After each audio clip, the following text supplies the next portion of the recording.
Donc, la leçon 1, on va essayer de voir la notion de conception du système de base, le concept de base donc de système de culture. L'objectif, c'est donc de vous permettre d'appréhender la notion du système de culture et leur concept de base. Ensuite, identifier les étapes et les niveaux de conception, évaluation de SDC et un système de culture. Donc, pour cela, vous avez donc besoin d'un certain nombre de notions, l'écologie en agriculture, en développement durable. Donc, on aura quelques définitions. Ensuite, en deux, on va voir. J'espère que tu le revois. Hein.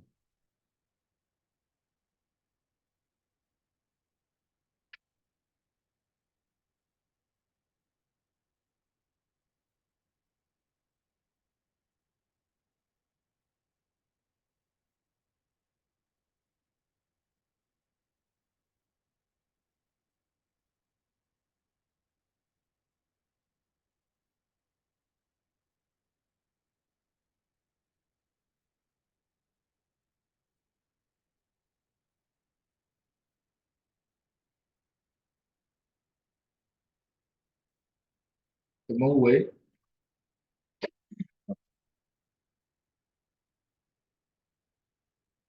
Donc, trois, et puis on verra donc les questions fréquentes des acteurs lors de l'appropriation de cette démarche de conception et d'évaluation du système.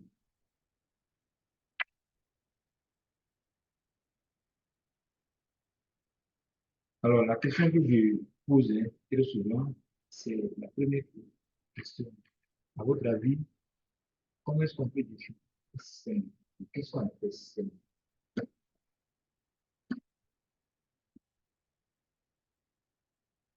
Les fichiers du coup, il y a longtemps que vous avez ça déjà. D'accord, ok. Oui, donc, un système de culture, pour vous, ça peut se définir comme étant quoi exactement?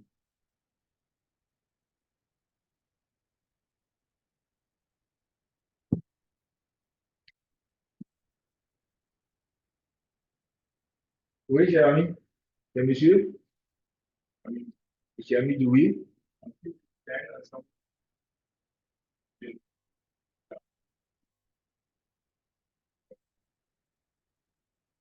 Pour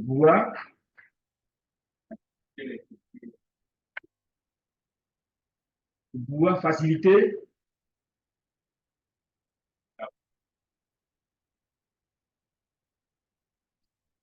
pour pouvoir faciliter la production de quoi? Des cultures. D'accord. Et, et toi, cher ami, le mot, hein? Comment? Hawaii. D'accord?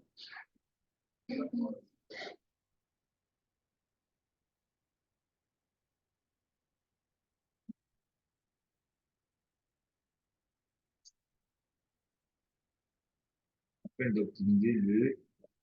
D'accord. Et mademoiselle? Madame ou bien? C'est madame ou bien mademoiselle? Mademoiselle? Kadi?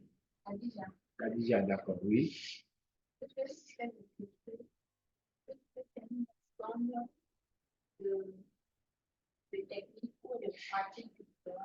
Oui.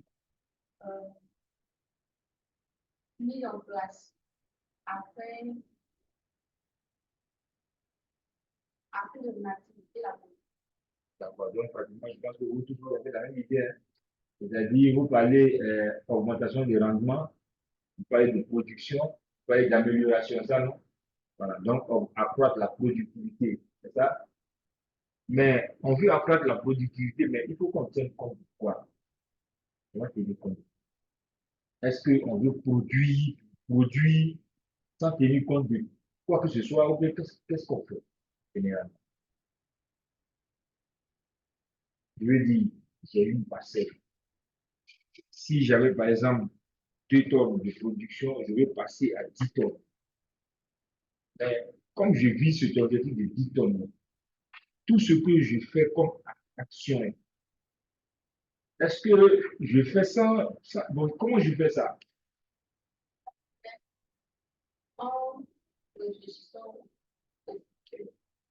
Oui, aux conséquences. C'est-à-dire, on doit penser aussi aux conséquences. Parce que, par exemple, on dit, pour produire, il faut de l'engrais. Pas ça. Donc, moi, j'utilise, par exemple, les engrais chimiques. Mais en utilisant les engrais chimiques, là, il y a des conséquences qui vont apparaître forcément. Je veux utiliser donc des produits pour plus ou moins éloigner les rongeurs, les pesticides et autres, là, voilà, tout ce que voilà, comme les insectes et autres. Là. Ben, je vais utiliser un certain nombre de produits chimiques tels que les pesticides. Mais quand je les utilise, est-ce que ça n'agit pas sur le sol? Est-ce qu'il n'y a pas de conséquences? Donc, c'est tout ça, justement. Donc, je dois tenir compte de quoi? D'abord, on veut accroître la productivité. Donc, on tient compte de cette fait-là. Mais en même temps, on tient compte de quoi? Parce que si on le fait, par exemple, dans un temps, je dis, voilà, cette année, je vais produire cette année. Est-ce que, avec la méthode que j'utilise, est-ce que je peux produire encore la même prochaine? Est-ce que je peux produire la même prochaine? Est-ce que je peux produire au milieu finalement dans le long terme? Donc, la notion de développement durable va intervenir.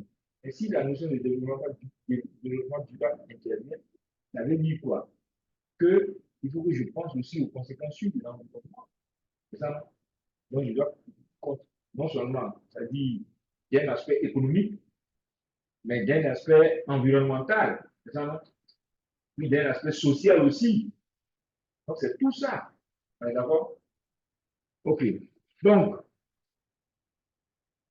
on va retenir donc ce que vous avez dit là, comme quoi un système, c'est donc l'ensemble des techniques, des pratiques qu'on utilise, mais dans le but de faire quoi? Dans le but d'accroître la productivité, mais surtout en tenant compte de l'aspect environnemental, écosystémique, et comme on appelle ça, voilà, économique. Ça, voilà, comme le volet social. Alors, donc, pour introduire, on dira tout simplement que en ce début du XXIe siècle, l'agriculture doit réduire un certain nombre de lever un certain nombre de... Il faut qu'on arrive donc à pouvoir nourrir l'humanité. Ensuite, il faut qu'on participe donc à la lutte contre le changement climatique.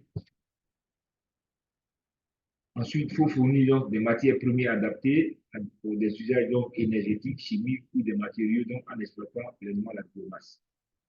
La simultanéité donc de ces défis-là requiert des évolutions profondes sur l'économie filière en gardant donc à l'esprit que à une extrémité se trouve donc ce qu'on appelle les consommateurs, ceux-ci qui expriment donc leurs besoins vis-à-vis des denrées alimentaires et autres là, voilà. Ensuite, à l'autre extrémité se trouvent donc les exploitations agricoles. Celles-ci sont par essence très diverses. Là. Donc, il y a encore d'un certain nombre de, c'est-à-dire tout ça naturel, d'un aspect géographique et autres. Il ne peut donc y avoir de modèle unique, mais il est impératif que tout puisse dégager donc une rentabilité suffisante. Pour accompagner donc ce travail d'innovation dans le domaine des productions, les agronomes vont utiliser donc un certain nombre de concepts. Il y a donc le concept d'itinéraire technique, ce qu'on appelle ITK, qui est donc une combinaison logique et ordonnée des techniques mises en œuvre sur une parcelle en vue d'en obtenir une production à une échelle annuelle, et ce qu'on appelle donc le système de culture, qui est donc un ensemble de modalités techniques mises en œuvre sur des parcelles gérées de manière identique à une échelle pluriannuelle. Donc, on reprend hein, itinéraire technique, combinaison logique et ordonnée des techniques mises en œuvre sur une parcelle en vue d'en obtenir une production à une échelle annuelle. Donc, vous voyez que c'est bien différent. Hein. Quand on est à une échelle annuelle, tout ce qu'on utilise comme technique ou là, comme combinaison de produits sur une parcelle, ça, c'est ce qu'on va appeler itinéraire technique. Maintenant, un ensemble de modalités techniques qu'on met en œuvre sur plusieurs parcelles, mais ces parcelles-là sont gérées de manière identique à une échelle pluriannuelle. Ça veut dire que c'est sur plusieurs années. Ce n'est pas sur une seule année seulement, sur plusieurs années. Donc, en ce moment-là, on parle de quoi? Système de culture. Donc, c'est bien différent. La notion d'itinéraire technique s'adresse à une année, alors que la notion de système de culture s'adresse à quoi? À plusieurs années. C'est bon? Voilà.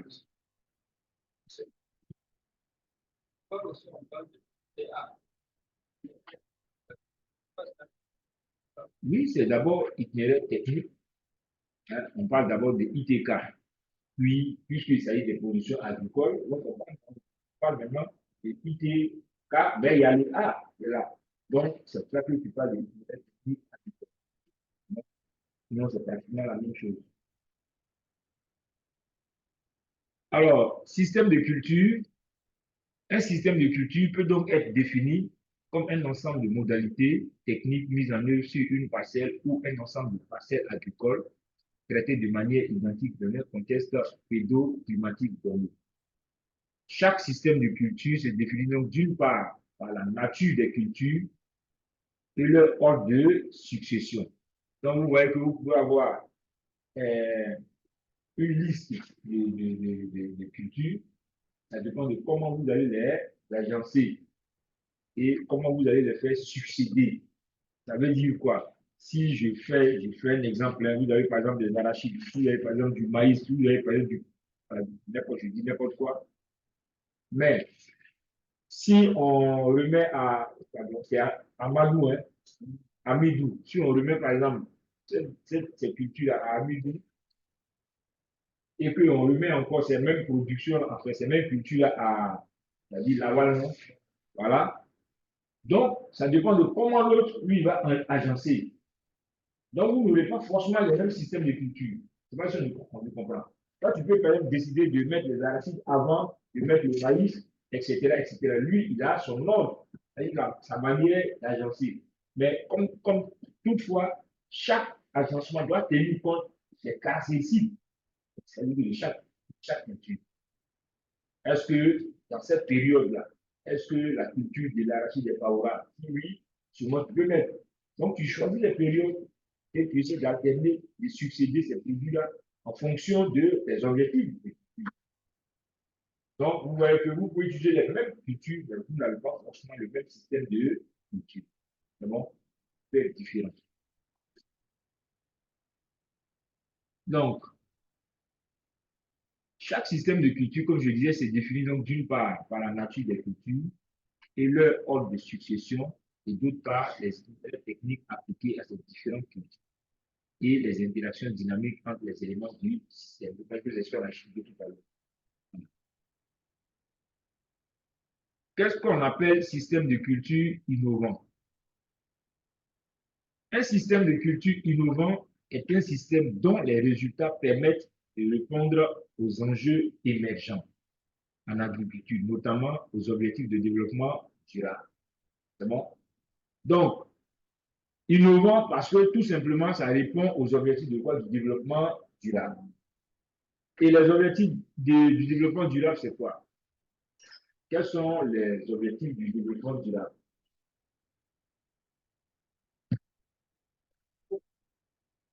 Oui, mais on va prendre trois essentiellement. On va prendre trois essentiellement. Les objectifs du développement durable. ODD. Prenons trois essentiellement. C'est plus important.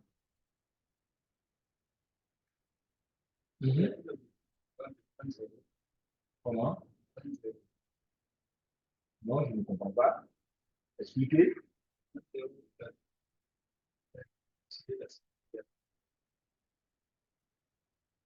Oui, mais bon, ok, tout ça c'est vrai, mais je veux dire, il y a trois objectifs essentiels. On tient compte de quoi, du quoi, quand on parle du développement durable.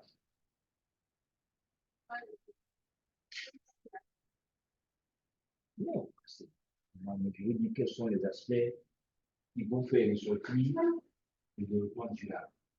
Par exemple, vous entreprenez une action. Cette action doit tenir compte de trois éléments essentiels, doit répondre à ces trois objectifs essentiels. Voilà. Donc, environnement, ou quoi encore?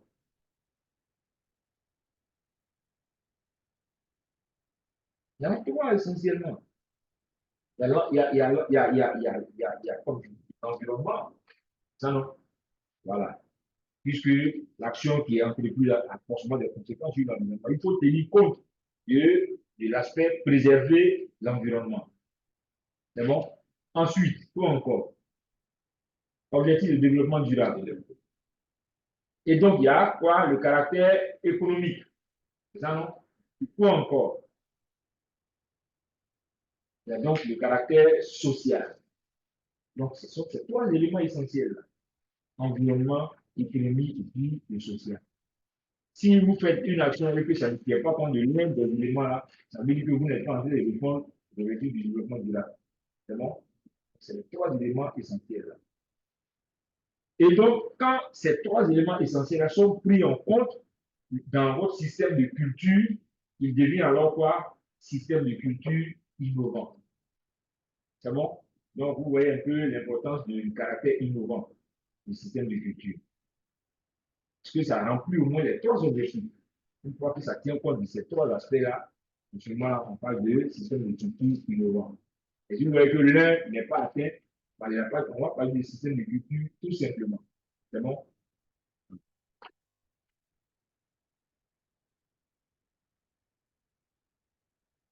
Alors, des travaux existent sur l'adaptation de la conduite de certaines cultures. Toutefois, pour résoudre certaines difficultés, comme une maîtrise des adventistes plus économe en herbicide, il faut envisager donc des ruptures plus accentuées, comme le changement des rotations, par exemple.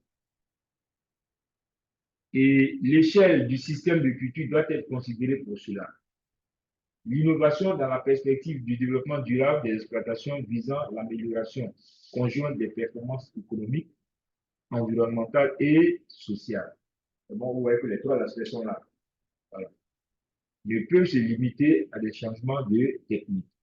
Un système de culture est donc ainsi représenté comme un système piloté à une échelle pluriannuelle par un agriculteur en fonction d'objectifs dans un contexte caractérisé par des potentialités et des contraintes. C'est donc un système adaptatif. Ça veut dire qu'on peut adapter au sens où l'agriculteur adapte ses pratiques à sa situation de production, caractérisée par l'état des facteurs biophysiques et socio-économiques qui président donc à la production végétale, afin d'atteindre un objectif agronomique, économique et enfin, environnemental et social. Et donc, l'élargissement des objectifs visés pour répondre aux nouveaux enjeux environnementaux et aux incitations des politiques publiques qui en découlent, tout en maintenant, voire augmentant la capacité productive, ainsi de plus en plus à raisonner et gérer la parcelle cultivée dans un paysage ou un territoire comme un agro-système. Il s'agira donc de valoriser les fonctions écologiques nécessaires au maintien du système. Donc, voilà, l'utilisation, la prédation, préservation de la fertilité du sol, c'est tous ces aspects-là. Donc, on va prendre en compte, qui supportent donc divers services écosystémiques, donc production, utilisation de bioagresseurs, et contribuent à la régulation des grands cycles géochimiques. Cette vision des systèmes de culture s'inscrit donc dans la démarche de l'agroécologie qui vise à intensifier l'utilisation des processus écologiques naturels dans les agrosystèmes et à renouveler l'approche des interactions entre techniques et processus écologiques, entre les disciplines scientifiques et entre agriculteurs et sociétés pour une transition vers une agriculture plus durable. Cela renforce donc l'importance d'une co-conception de nouveaux modes de production dans le cadre d'un partenariat élargi avec les différents acteurs filières. Alors, il y a un nouveau thème qui apparaît ici, c'est le thème de quoi? Co-conception. Ça veut dire quoi? Puisque votre système de culture doit tenir compte des objectifs du développement durable, donc vous devez tenir compte du volet social, économique et du volet environnemental. Donc, ça veut dire quoi? Que vous ne devez pas à vous seul être l'auteur de la conception du système-là. C'est bon? On va prendre pratiquement, vous devez donc agir en interaction. Ça veut dire tenir compte des partenaires. Vous êtes par exemple l'agriculteur, producteur, et les produits que vous allez mettre sur le marché, que vous avez utilisé aussi économique, dans les produits que vous allez mettre au marché, là, vous allez les commercialiser, c'est pas ça. Mais vous les commercialisez auprès de qui? Auprès des clients, c'est ça, non? Des consommateurs. Donc, vous, pour que, effectivement, ces objectifs dont on parle soient atteints, il faut que vous teniez compte de l'avis du consommateur. Quel est le type de produit, quelle est la qualité de produit qu'il recherche? Vous tenez compte de cet aspect. C'est bon? Ensuite, les ingénieurs et autres qui interviennent dans le domaine vont devenir pour vous comme des conseillers. Donc, quand vous voulez concevoir, puisque eux, ils ont comment on appelle ça, ils ont la pratique, ils connaissent un peu les choses. Quand vous devez concevoir, vous demandez leur conseil et leur avis, de sorte qu'ils puissent te proposer le meilleur système. Donc, c'est ensemble, tous les partenaires, que vous intervenez dans la conception et vous concevez le système-là ensemble. Donc, on va parler de co-conception. Ça veut dire que ça ne se fait pas seul, ça se fait en partenariat avec tous les acteurs du système. C'est bon? Voilà. Donc, quelles sont alors les différentes étapes du processus de co-conception, évaluation des systèmes de culture? Comment on conçoit un système de culture? Comment on évalue un système de culture? Donc, la démarche de conception, évaluation de système de culture peut être décomposée en 5 étapes qui sont interdépendantes et qui s'insèrent dans un processus itératif. Donc, on va montrer tout à l'heure au niveau de la figure 1. Organisez donc autour d'une spirale de progrès pour produire des systèmes innovants, des ressources pour l'action et une dynamique au sein d'un collectif d'acteurs partageant leur savoir-faire et leurs compétences. Donc, le schéma suivant. Donc, voici plus ou moins l'idée donc, de la conception-évaluation d'un système de culture. Donc, on suit. On va donc commencer par quoi? Quand on veut concevoir un système de culture, on va commencer par faire quoi? Oui, Amidou, on va commencer par faire quoi?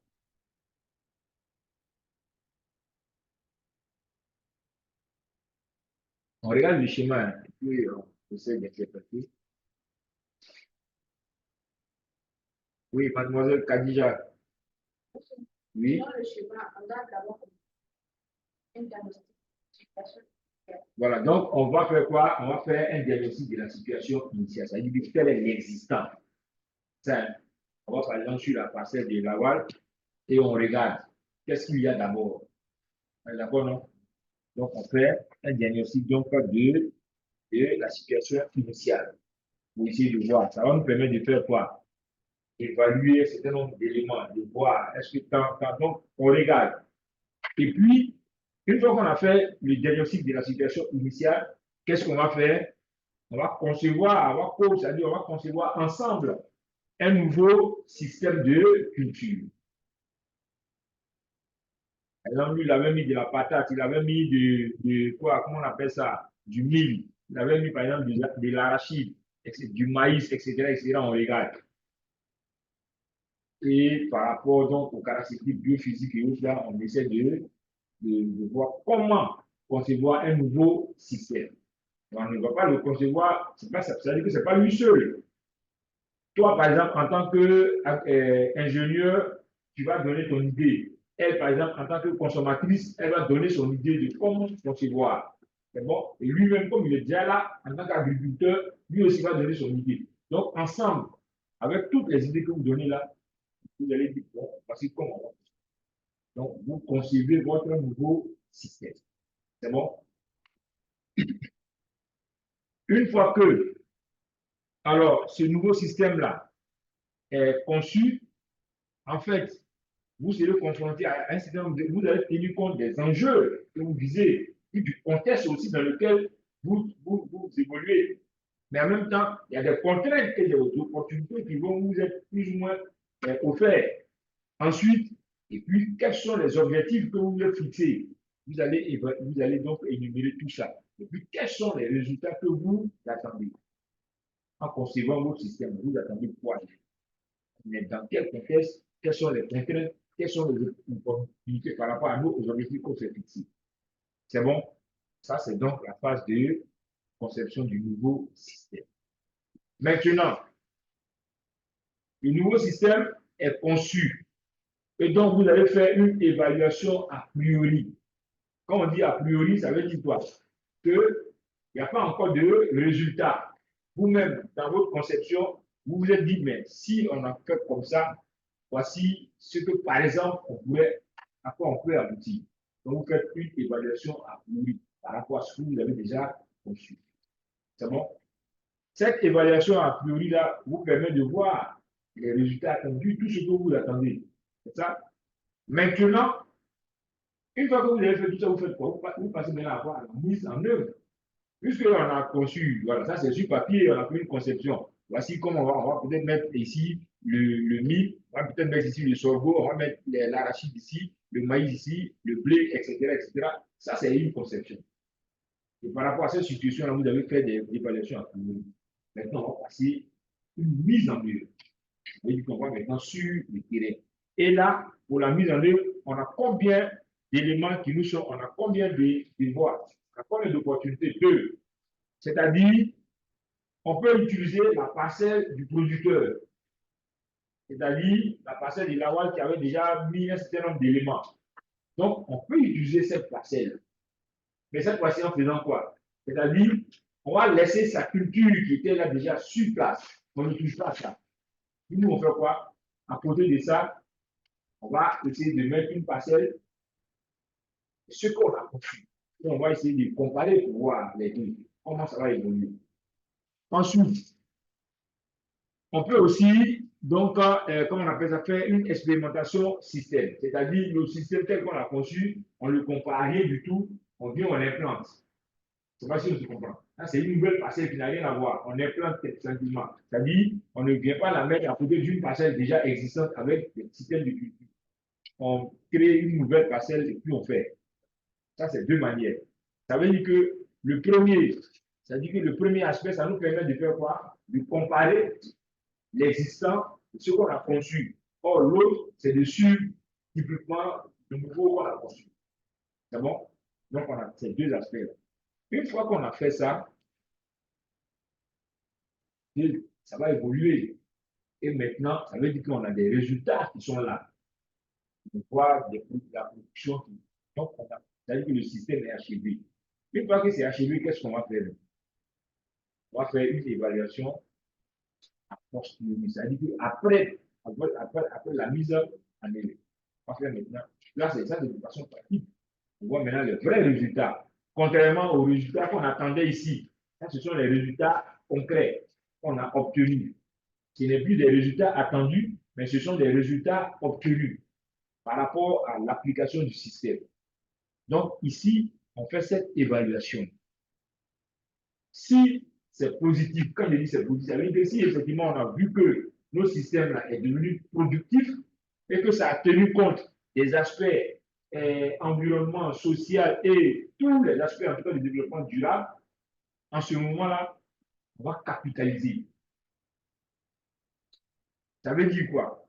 On va maintenant, la méthode qu'on a utilisée là, ça va devenir maintenant une nouvelle méthode et des outils qu'on va appliquer maintenant, c'est-à-dire ailleurs.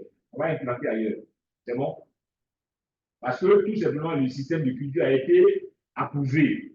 Il a été prouvé, il a été démontré que c'est un bon système de culture. En fait, c'est un système de culture innovant. C'est bon? Ensuite, on va intégrer la démarche qu'on a utilisée. Donc, ce sera maintenant, c'est-à-dire que ce sont des éléments qui vont servir d'exemple à l'implantation du nouveau système.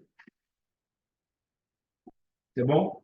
Et ça part donc du domaine de la connaissance. On dit que tel système-là, on a appliqué dans tel cas, et voici. Donc, ça devient maintenant un exemple. Et donc, ce sont des ressources pour, ça veut dire que ce sont finalement des ressources qui vont nous permettre de pouvoir développer l'action future. C'est bon? Voilà.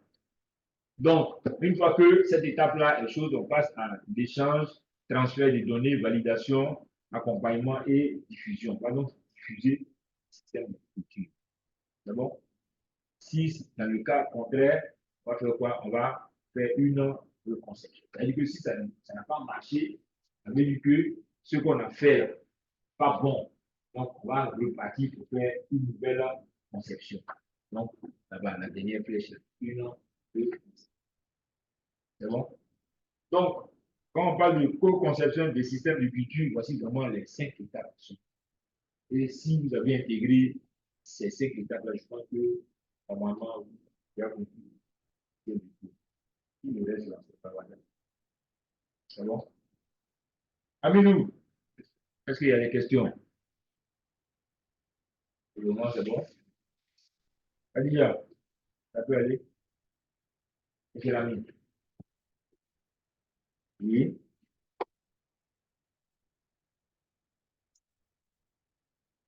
Oui?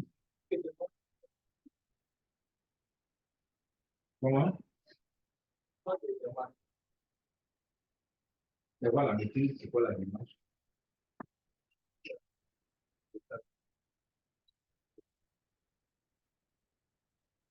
Oui? Oui, mais est-ce que ça pose un problème? Est-ce que, Aminou, est-ce que ça pose un problème? Hein? Je ne pense pas que ça pose un problème. C'est pratiquement, c'est la même chose qu'on dit. Hein? Ça ne pose pas vraiment de véritables problèmes. Dans tous les cas, tu peux dire que c'est une démarche, c'est une méthode aussi. Ça, non? Voilà. Quand on dit méthode, bon, méthode, parce que si on dit méthode, c'est comme si peut-être qu'on avait des logiciels, on avait des choses, mais ici, une démarche, c'est comme si on est sur le terrain. Mais la démarche, là, on va utiliser, c'est-à-dire qu'on va faire comme ça, on va faire comme ça, mais c'est en fait la méthode aussi. Donc, il n'y a pas, je ne pense pas qu'il y ait vraiment un véritable problème. Hein. D'accord. Donc, voici un peu les différents. Oui, oui,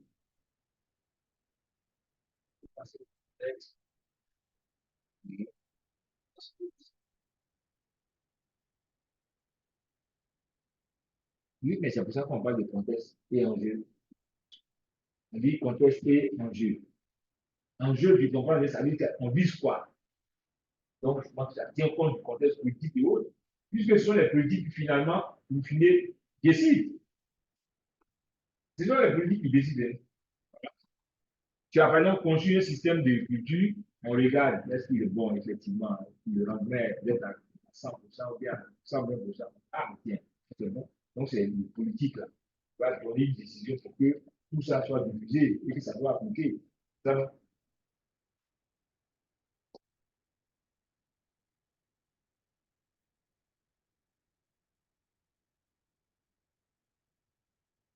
donc, ça, c'est vraiment les différentes étapes. Ben, je pense que c'est ce qu'on a expliqué. Je ne sais pas s'il y a encore lieu de rentrer dedans, mais c'est pratiquement ce qu'on a dit là. Voilà. C'est-à-dire diagnostic. On dit le diagnostic doit permettre donc de caractériser le contexte de production, des exploitations ou des territoires concernés avec leurs contraintes et leurs atouts, ainsi que les perspectives économiques et environnementales. Il peut mobiliser des méthodes comme le diagnostic environnemental et ou environnemental à différentes échelles de la parcelle de l'exploitation du territoire, qui conduit à questionner donc les pratiques agricoles et à identifier le cadre des activités concrètes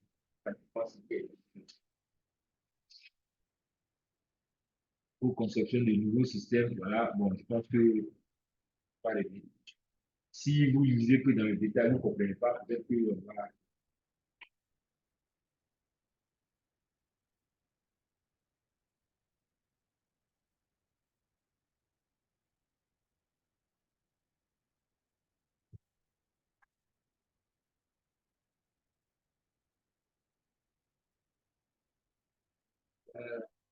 mise en œuvre opérationnelle des systèmes de culture, c'est la troisième étape.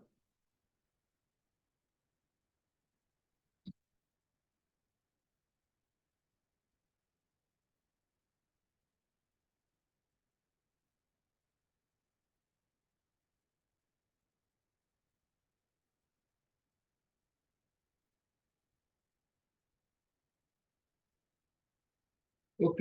Évaluation des systèmes de culture. Donc,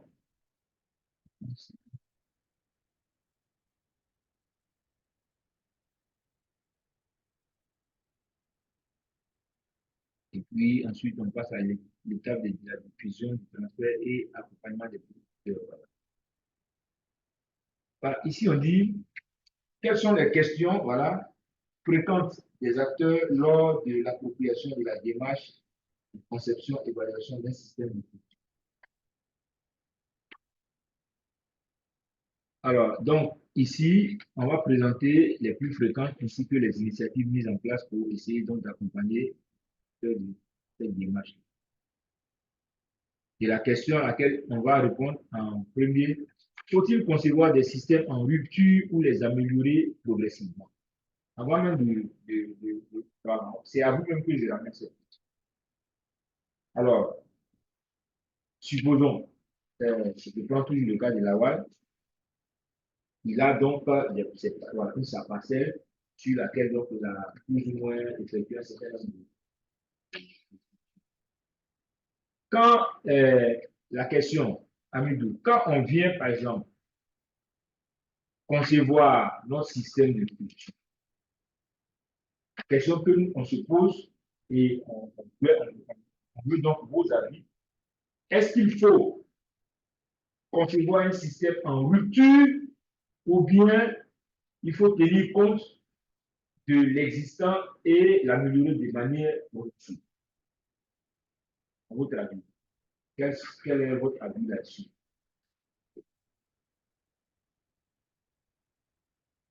C'est-à-dire, comme je dis, on va sur la parcelle de notre ami et puis on voit qu'il y a déjà un système de culture sur la parcelle. Maintenant, nous, en tant que co-concepteurs, est-ce qu'on doit concevoir un système, c'est-à-dire totalement différent de son système qui est là? Ça, c'est une première euh, possibilité. Ou bien, est-ce que dans notre conception, dans notre co-conception du nouveau système-là, est-ce qu'on doit regarder, c'est-à-dire on doit d'abord regarder ce que lui a et puis l'améliorer progressivement afin de tendre vers ce qu'on veut ou bien qu'est-ce qu'on doit faire?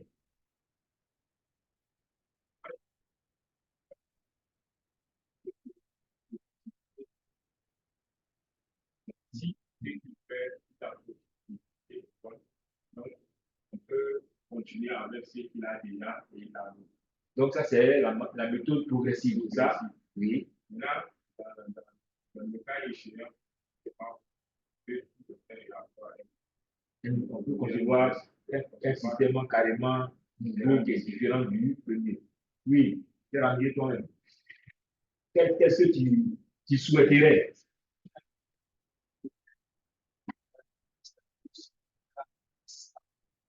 Ça, c'est son premier avis, ça dit de manière progressive. Voilà. On s'appuie sur l'existant et puis on essaie de, oui. Voilà. Savoir si ça n'a pas marqué.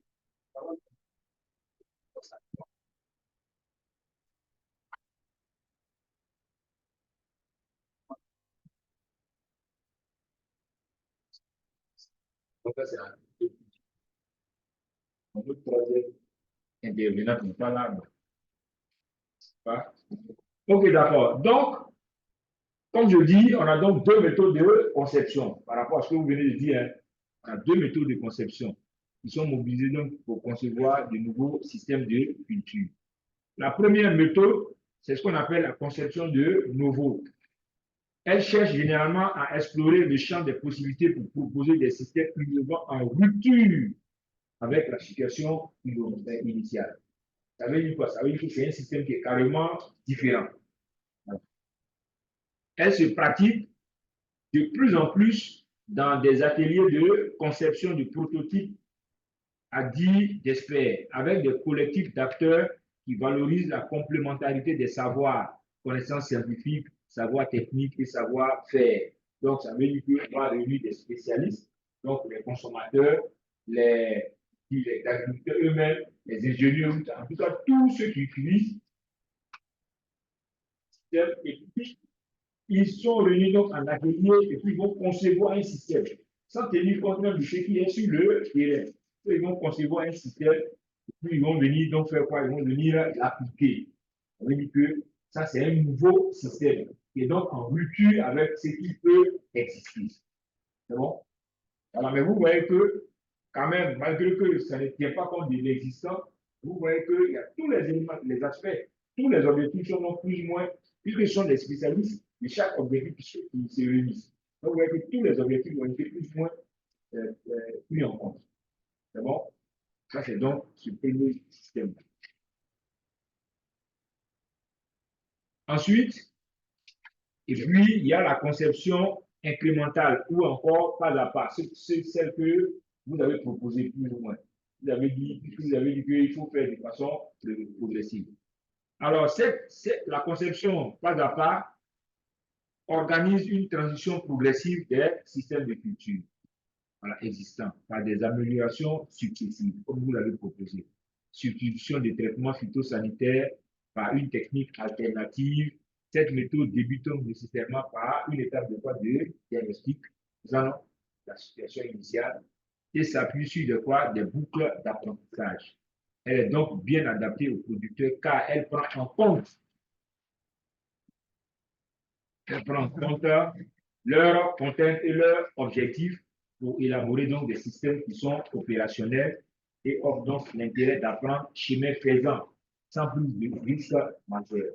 Donc, je pense que c'est elle que vous avez. C'est bon? Je ne dis pas que c'est elle qui est la meilleure, mais vraiment c'est elle que vous avez proposée.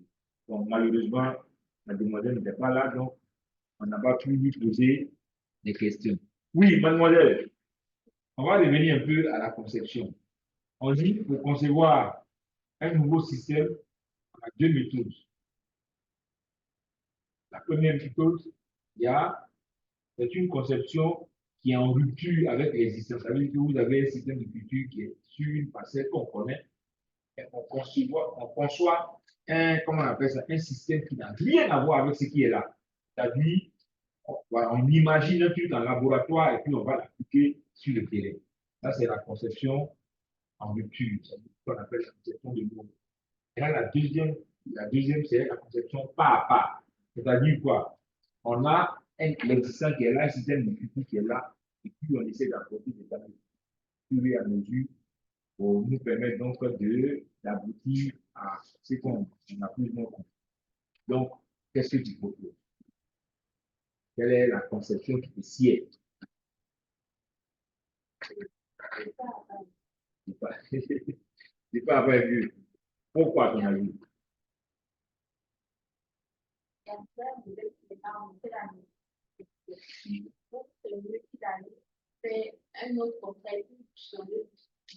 Oui, mais pourquoi? Il y a quand même c'est-à-dire qu'il y a quand même beaucoup de choses à tirer dedans. Il y a un système qui est là. On a conçu un système et puis on dit par rapport à ce que nous on a conçu là. On connaît le système qu'on a conçu, mais on connaît aussi ce que lui il a sur le terrain. Donc, par exemple, s'il avait fait maïs avant arachide, nous peut-être que dans notre nouveau système, on a proposé quoi, arachide avant maïs. Donc, qu'est-ce qu'on fait? Ça veut dire qu'on observe et puis au fur et à mesure, on essaie de faire en sorte que, au fur et à mesure, on puisse tendre vers, comment on appelle ça, ce qu'on a conçu. Mais en même temps, ça nous permet de faire quoi? Ça nous permet de suivre les modifications et ça nous permet d'apprendre aussi comment essayer de réussir à modifier les choses. C'est sur le test bien que ça permet donc d'apprendre et de voir toutes les transformations. Donc, désormais, quand vous êtes dans ce cas-là, vous savez exactement. Ça veut dire que et là, ça devient un système expert parce que pourquoi? Parce que lui, il connaissait son ancien système et puis il a vu toutes les transformations qu'on a effectuées. Donc, quand il va voir un système pour le transformer, ce sera plus facile parce qu'il sait déjà comment les choses ont plus ou moins évolué. C'est bon? Voilà, donc, voici un peu.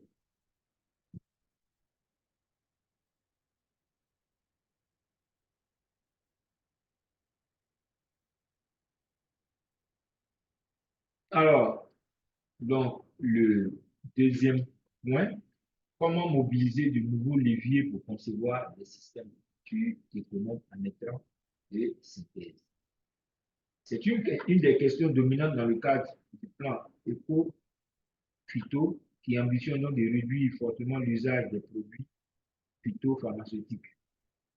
En effet, de nombreuses techniques alternatives ont été testées ces dernières années, mais aucune démarche n'était proposée pour aider les producteurs à les mettre en œuvre d'une manière cohérente. Voilà. La question que moi je vous pose, vous savez que dans la question des systèmes de culture, on veut avoir un système qui a moins de factures. Donc, ce système qui aura moins d'impact sur l'environnement, que ça nous fait. Ça veut dire qu'il y a quelque chose qu'on va faire. Ça veut dire quoi? Moins, on veut réduire au maximum, on appelle ça l'utilisation de ces produits. Ça, utiliser moins de pesticides, mais en même temps, essayer de préserver les récoltes et puis produire plus. Ça, donc, à votre avis, vous proposez quoi? C'est quoi vous proposez? Pour qu'on puisse réussir cela, qu'est-ce que vous proposez? Est-ce qu'il y a des techniques que vous connaissez, qu'on peut proposer? Je ne sais pas. Je vais quand même voir où vous avez.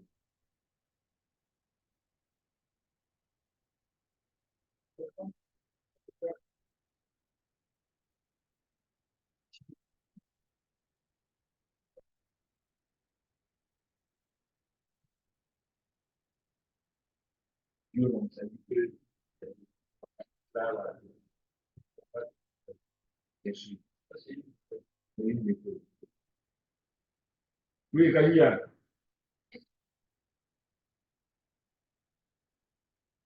Et ici, là, on est maintenant un système expert, ça c'est master. Donc, on réfléchit maintenant en haut, en haut. Ah,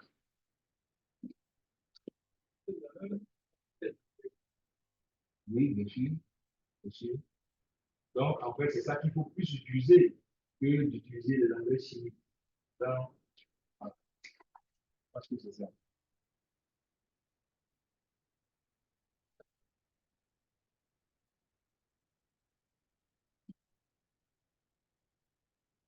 Donc, je pense qu'il y a un certain nombre d'éléments dont on va tenir compte. Hein. Les éléments qui constituent donc un guide.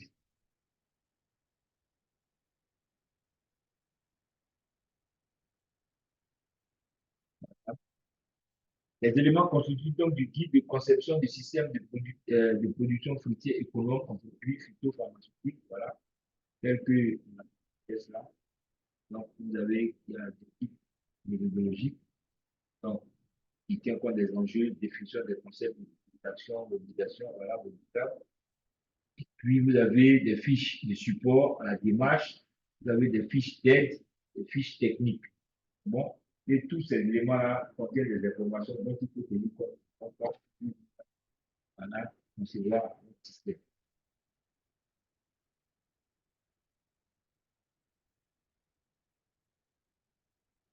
Alors, l'activité donc de conception doit permettre de combiner un ensemble de leviers d'action visant à défavoriser le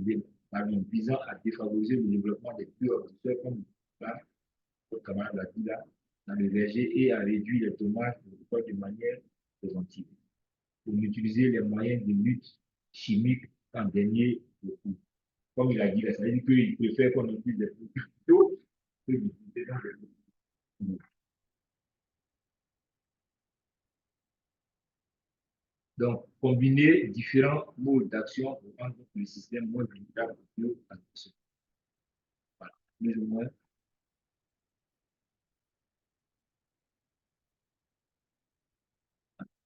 Plus ou moins, vous avez deux agresseurs. Donc, on peut utiliser les produits chimiques, donc pas de lutte chimique, contrôle génétique, contrôle culturel, lutte biologique, etc., lutte physique, lutte biotechnique, etc. Donc, vous voyez qu'il y a plus un certain nombre d'actions qu'on va plus ou moins utiliser pour réduire le maximum l'action.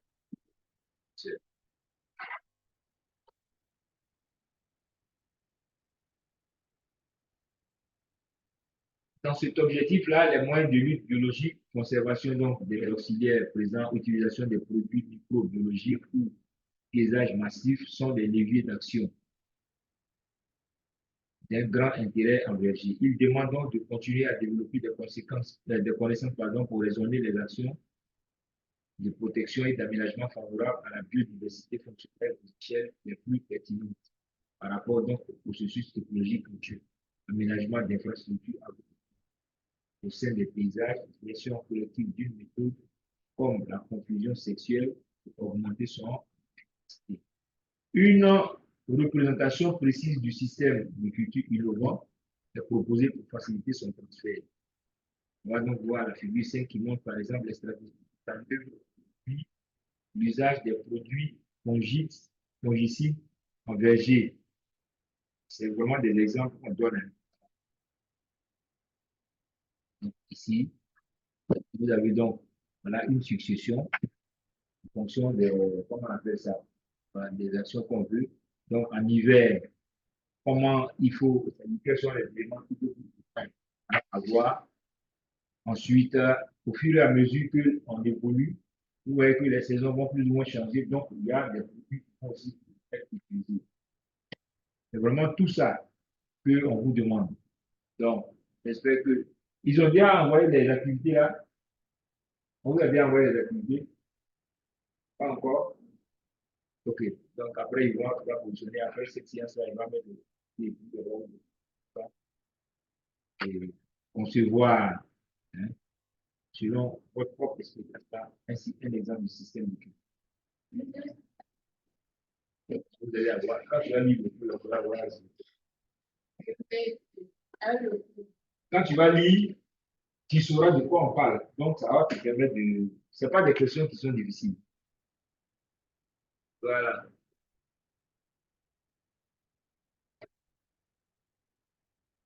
Alors, le troisième point, comment expérimenter de nouveaux systèmes de culture.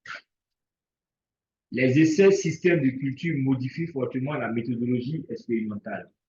Il faut par exemple s'interroger sur les dimensions pertinentes des parcelles expérimentales selon les échelles d'action des processus mis en jeu, la dynamique des populations, des bioagresseurs et la précision des variables à mesurer, comptabiliser le temps de travail, les consommations d'énergie.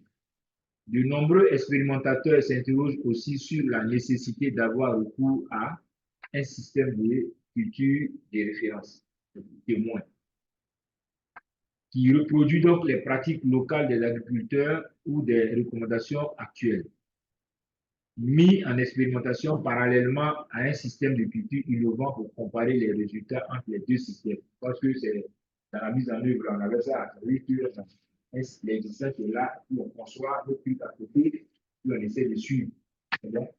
Voilà. Donc, ce qui va nous permettre donc de comparer les résultats entre les deux systèmes.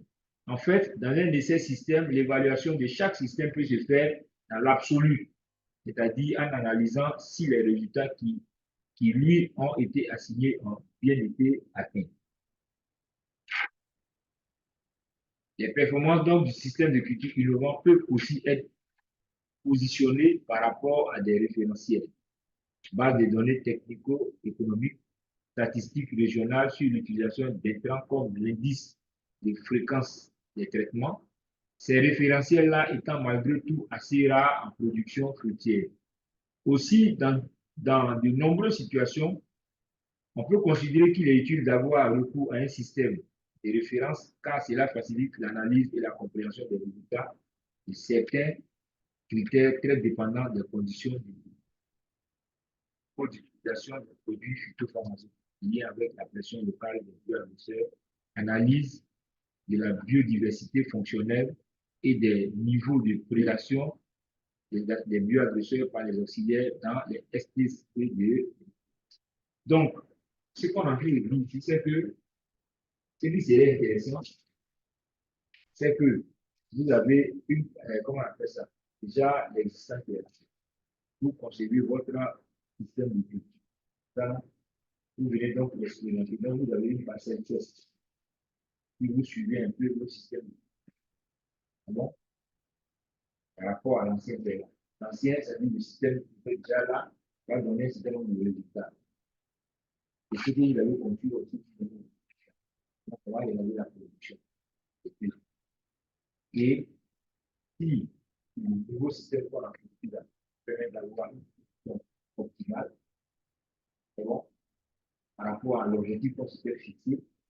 Parce que ce qu'on n'oublie pas, c'est que on peut concevoir un système de culture. Si on ne l'applique pas, on ne peut pas savoir par rapport au résultat qu'on attendait. On peut fixer, par exemple, on dit, bon, on attend, par exemple, 10 tonnes de production en appliquant ce système. Et on applique le système, puis peut-être qu'on est en dessous des 10 tonnes. On s'est pris peut-être à 5 tonnes. Ça veut dire que le système de culture, là, il ne nous a pas donné les résultats attendus. Ça, non? Maintenant, vous pouvez aussi avoir le même système, mais au lieu que ce soit 10 tonnes, vous avez par exemple 15 tonnes. En ce moment-là, vous faites quoi? Vous voyez que ça veut dire que finalement, le système même qui a été conçu là, par rapport aux résultats attendus, il est allé au-delà des expériences. C'est bon? Et quand ça est comme ça veut dire que le système même, il est prouvé. Donc, celui-là, on peut l'appliquer partout. C'est bon? Donc, c'est vraiment la méthode, c'est vraiment ce qu'il faut voir. Et c'est pour ça qu'il faut toujours faire, il faut toujours avoir une parcelle test. C'est bon? Parce que quand vous faites ça, ça vous permet par rapport aux objectifs que vous êtes fixés, et puis par rapport même à l'existence aussi, ça vous permet donc de comparer et de voir par rapport à l'objectif si la production a été au-delà du niveau d'expérience ou bien a été en deçà. C'est bon? Et même par rapport même à la parcelle qui est là aussi. Donc, voici un peu comment je pense que la notion de conception des systèmes de culture peut être plus ou moins expliquée. Bon, voilà, j'ai besoin de questions maintenant. Ah, généralement, sur la première leçon, moi, je ne le dis pas. Aujourd'hui, même, j'ai tout duré. Non, d'habitude, j'ai fait 40 minutes. Puis je vous demande de me poser la question. Donc, essayez de voir s'il y a des questions, on va répondre. S'il n'y a pas de questions, je pense que c'est l'activité-là qu'on va solutionner. Oui. Ça veut dire qu'on peut utiliser des produits, comment on appelle ça, les pesticides bio-organiques. Ou puis on peut utiliser même chimiques. Ça dépend. Mais lui, lui, il a proposé qu'on utilise donc ce qui est bio. Voilà. Parce que là, c'est naturel et puis, bon, ça permet, ça a moins d'impact sur les productions, mais ça peut aussi, ça agit en fait sur les bioagresseurs. Quand on dit bioagresseurs, ça veut dire que des éléments qui peuvent détruire les cultures. Voilà, c'est ce qu'on appelle bioagresseurs.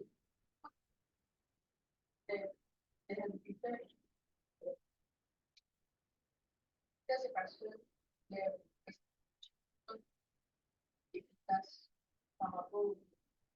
oui, mais il faut penser, c'est pour ça qu'on dit il faut penser au consommateur, la qualité des produits.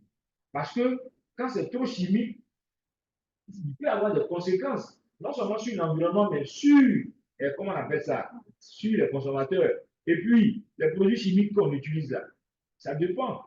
Il y a des plantes qui peuvent même consommer, c'est-à-dire ça va devenir à certaines doses là, ça peut devenir ce qu'on appelle les métaux lourds. Si ça devient, ça veut dire que finalement le caractère toxique là est mis en œuvre. C'est ça, au contraire, ça va devenir toxique.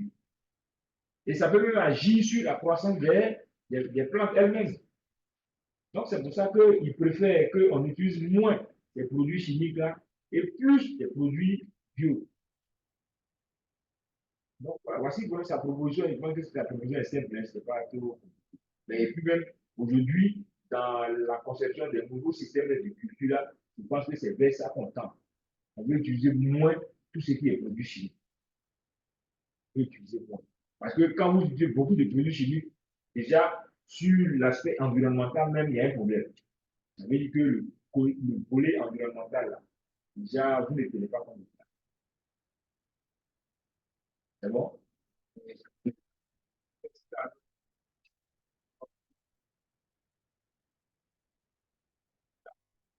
Mais aujourd'hui, je pense qu'il y a quelques années, les gens, on parlait des OGM, c'est pas ça, on parlait d'organismes génétiquement modifiés. Mais vous connaissez toutes les conséquences que ça entraîne sur la santé même de l'être humain. Donc déjà, est-ce que l'aspect environnemental a déjà été préservé? Non. Ça ne répond même plus aux objectifs du développement. C'est bien qu'on dit que maintenant, tout ce qui va se faire, il faut que ça tienne compte de l'environnement. L'aspect protégé de l'environnement là, doit primer.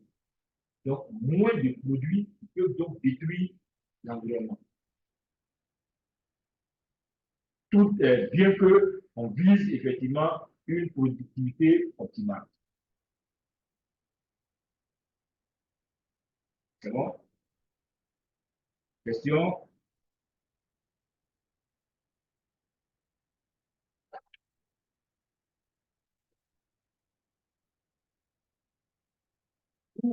Chaque fois que vous avez accès à la plateforme,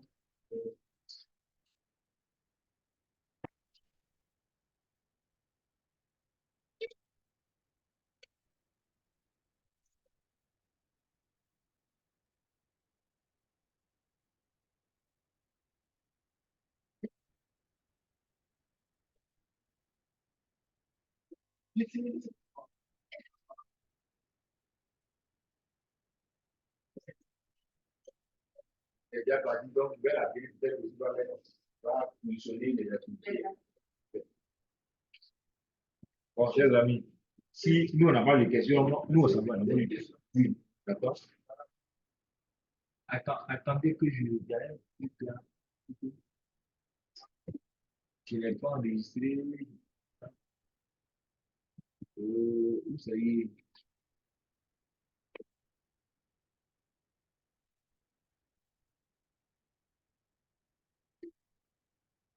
Où ça?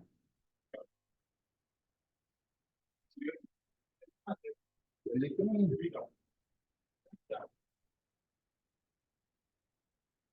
c'est ici là. Donc, je fais arrêter, non? Oui.